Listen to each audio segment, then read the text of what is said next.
Hello, আসসালামু আলাইকুম dear viewers. আমরা আজকে ইএনটির কিছু রিটেন কোয়েশ্চেন সলভ করব এবং আমাদের ফাইনাল প্রফের যে রিটেন প্রশ্নগুলো আসে সেগুলোই আমরা সলভ করার চেষ্টা করব। তো চলুন আজকে প্রথমে আমরা surgical anatomy of the year নিয়ে শুরু করি। যে ফার্স্ট যে কোয়েশ্চেনটি আসছে সেটা হচ্ছে enumerate the parts of external auditory canal. তো আমাদের ফার্স্ট কোয়েশ্চেনটি আমরা যদি দেখি, যে প্রশ্নটা হচ্ছে enumerate the parts of external ইয়ার। তাহলে কি কি পার্টস আছে? নাম্বার 1 একটা হচ্ছে অরিকল, আর ২ নম্বর হচ্ছে এক্সটার্নাল অডিটরি ক্যানাল। তো অরিকলের মধ্যে কি কি আছে? যদি এভাবে আমরা কানের ছবি আঁকি, একদম বাইরে এভাবে দেখবেন এটা হচ্ছে হ্যালিক্স, ভিতরে যেটা এটা হচ্ছে অ্যান্টি হ্যালিক্স, আর এই জায়গায় এখানে থাকে হচ্ছে ট্রাগাস। তাহলে হ্যালিক্স, অ্যান্টি হ্যালিক্স, ট্রাগাস, তারপরে ট্রাগাসের ধরে অ্যান্টি ট্রাগাস থাকবে, আর আমরা জানি এখানে একটা লোবিউল থাকে। আর এই হচ্ছে অরিকুলার পার্টস। আর হচ্ছে আমাদের এক্সটার্নাল অডিটরি ক্যানালে কি কি থাকে সেটা দেখবো। আমরা যদি দেখি, এটা হচ্ছে ধরেন এক্সটার্নাল অডিটরি ক্যানাল। এই অডিটরি ক্যানালটা দেখতে কেমন?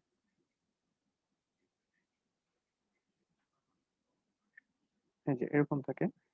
তো এই অংশটুকু হচ্ছে কার্টিলেজ, এটা হচ্ছে 1/3 অংশ কার্টিলেজ, আর বনি অংশটা হচ্ছে 2/3। তাহলে 2/3 হচ্ছে বনি, তাহলে কার্টিলেজ পার্ট আর হচ্ছে বনি পার্ট। ঠিক আছে, এটা হচ্ছে এক্সটার্নাল অডিটরি ক্যানাল।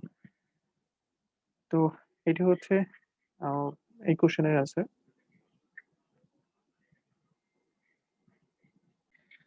ওকে, আমাদের এবার দ্বিতীয় কোশ্চেনটি হচ্ছে write down the difference between outer and inner parts of the external auditory canal. তাহলে এক্সটার্নাল অডিটরি ক্যানেলের আউটার এবং ইনার পার্টসটার ভিতরে পার্থক্য। আমি যদি ছবিটা আঁকাই, দেখেন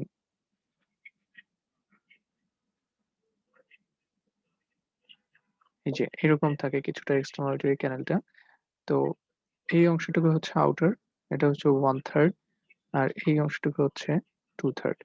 তাহলে একটা পার্থক্য আমরা গেল। তারপরে এই 1/3 এটা হচ্ছে কার্টিলেজিনিয়াস, আর এটা হচ্ছে বনি পার্ট। এবং এটা যদি আপনারা দেখেন, এই ডিরেকশনটা হচ্ছে আপওয়ার্ডস, এই ডিরেকশনটা হচ্ছে আপওয়ার্ডস, ব্যাকওয়ার্ডস। দেখেন আপওয়ার্ডস পিছনে, ব্যাকওয়ার্ডস। আর এই অংশটা দেখেন ডাউনওয়ার্ডস, দেন ফরওয়ার্ডস। ঠিক আছে। আর আউটার পার্টের দিকে আমরা যদি কানে হাত দিই, তো আমরা দেখতে পারি যেখানে হেয়ার ফলিকলস থাকে, গ্ল্যান্ডস থাকে বিভিন্ন। ঠিক আছে। আর এখানে ইনার পার্টের এগুলা কিছুই থাকবে না। সো এটি হচ্ছে difference between outer inner parts.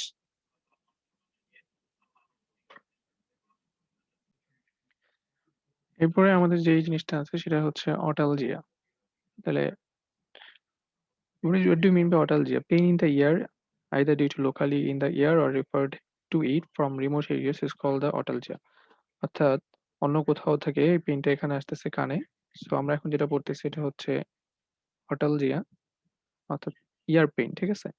So বলছে 5 causes of otalgia, কি কি কারণে আমাদের পেইন হতে পারে। তাহলে আমরা যদি বাইরে থেকে ভিতরের দিকে আসি, লোকাল কজ অর্থাৎ এক্সটার্নাল ইয়ারের দিকে আমাদের কি কি হতে পারে। এক্সটার্নাল ইয়ারে একটা ফরেন বডি ইম্প্যাক্টেড থাকতে পারে, যেমন হচ্ছে ওটাইটিস এক্সটার্না হতে পারে, বা এখানে কোনো ফারাঙ্কেল হতে পারে। আর যদি মিডল ইয়ারের দিকে যাই, তা আমরা জানি হচ্ছে ওটাইটিস মিডিয়া হতে পারে, দেন ইউস্টেশিয়ান টিউব অবস্ট্রাকশন হতে পারে, acute mastoiditis, then extradural abscess. So these are 5 cause যদি জানতে চাই, আমি ভিতরে যদি বলি, এখানে ওটাইটিস মিডিয়া এই পাশে হবে ওটাইটিস এক্সটার্না, দেন ইম্প্যাক্টেড ফরেন বডি এই পাশে এক্সটার্নাল ইয়ারে। আর ইন্টারনাল ইয়ারের মধ্যে আমরা এই যে ইউস্টেশিয়ান টিউব অবস্ট্রাকশন পেতে পারি। So these are the causes of otalgia. Okay. আর যদি বলা হচ্ছে রেফার্ড অটালজিয়ার কজ কি, তখন কিন্তু আপনাকে আহ 5টি কথা মনে রাখতে হবে। রেফার্ড অটালজিয়া এটা হচ্ছে 5টি। 5টিতে আমরা কি কি পাবো? একটা হচ্ছে টুথ, টুথ থেকে যদি আসে, অর্থাৎ টুথে কোনো ক্যারিস আছে সেখান থেকে আপনার এখানে ব্যথা আসছে। দেন টাং, টাঙে যদি গ্লসাইটিস থাকে। দেন টনসিল, টনসিলে যদি টনসিলাইটিস থাকে সেখান থেকে এখানে ব্যথা আসতে পারে। দেন হচ্ছে আপনার টেম্পোরো ম্যান্ডিবুলার জয়েন্ট, এখানে যদি কোনো বোন জয়েন্ট পেইন থাকে, আর্থ্রাইটিস, সেখান থেকে কানে পেইন আসতে পারে। দেন থ্রোট, থ্রোট, ল্যারিংক্স, ফ্যারিংক্সে যদি ইনফেকশন থাকে তাহলে 5 টি tooth, tongue, tonsil, temporomandibular joint and throat এগুলো যদি ইনফেকশন থাকে সেখান থেকে আপনার এই কানের পেইন চলে আসতে পারে রেফার্ড অটালজিয়া। এরপর আমরা নেক্সট কোয়েশ্চেনে চলে যাই। এরপরে আমাদের যে কোয়েশ্চেনটি সেটি হচ্ছে what are the causes of what are the causes of 5 causes of conductive deafness? তাহলে conductive deafness এর কজগুলো আমাকে এখন পড়তে হবে। তো conductive deafness এর কজ 5 কজ। নাম্বার 1 এটা congenital হতে পারে। দেন নাম্বার 2 এটা acquired হইতে পারে। তাহলে acquired কজের মধ্যে আমরা কি, কি পাইতে পারি? যদি আমি আপনাকে বাইরে থেকে ভিতরের দিকে দেখাই, ধরেন এটা হচ্ছে এক্সটার্নাল ইয়ার। তাহলে এক্সটার্নাল ইয়ারে যদি ইম্প্যাক্টেড ওয়াক্স বা ফরেন বডি হয়, ওটাইটিস এক্সটার্না হয়, ঠিক আছে? আর এখানে হচ্ছে টিম্প্যানিক মেমব্রেন। তাহলে টিম্প্যানিক মেমব্রেন যদি রাপচার্ড হয়, আর হচ্ছে এটা হচ্ছে মিডল ইয়ার। মিডল ইয়ারের মধ্যে ওটাইটিস মিডিয়া দেন এখানে বিভিন্ন বোনস থাকে আমরা জানি, তাই না? তো এই বোনস যদি অস্টিওস্ক্লেরোসিস ডেভেলপ করে, দেন হচ্ছে আমরা জানি যে ইস্টিশিয়ান টিউব দিয়ে হচ্ছে মাউথের সাথে একটা কানেকশন আছে। সো ইস্টিশিয়ান টিউবে যদি কোনো ব্লক হয়, ইস্টিশিয়ান টিউব ব্লক, ঠিক আছে? So these are the causes of deafness, acquired causes of deafness.